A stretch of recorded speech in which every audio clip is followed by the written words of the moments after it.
but so much more than just talking about like this recording, that recording, but we're just talking about police culture. And before recording, we always get these good nuggets, but we're discussing like length of career. I kind of get into the mentality of like, if you go to 30 years, when you're at the tail end of your career, you should not still be on the streets.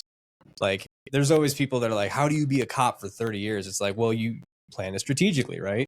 Do your first 10 years on the streets, have a good time chasing bad guys, just being a street goon and having a good time. Then your second, 10 years, you look at like promotions or what bureau you want to go to or what investigation specialty you want to go to. By the time you hit that point, if you're not a sergeant or at least a lieutenant by that point, you should start looking at, all right, how do I want my last 10 years to go?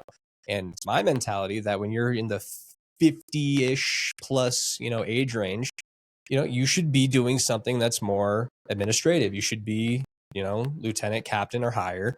You should be in training. You should be, teaching, how to drive cars or be a firearms instructor. Or, at that age, maybe you've had a tremendous amount of post-traumatic stress from just seeing the things that we see every single day. And if you're not strategically tapering off the end of your career in some form of like, coasting off into the sunset, like I think you're doing it wrong. And that's just my opinion.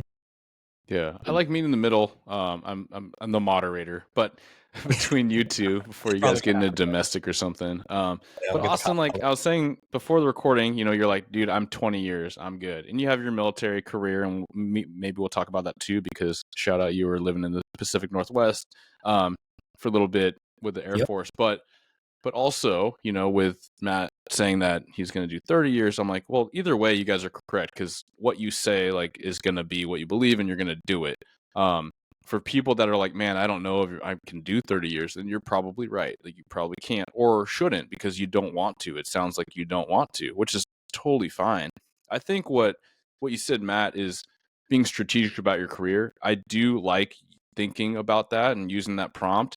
And I would say if you absolutely like want to push a black and white, like you want to be a beat cop, maybe you're an FTO, maybe you're not, maybe you're like, that's not my thing, I just want to do the thing, then that's fantastic. However, contingency plan,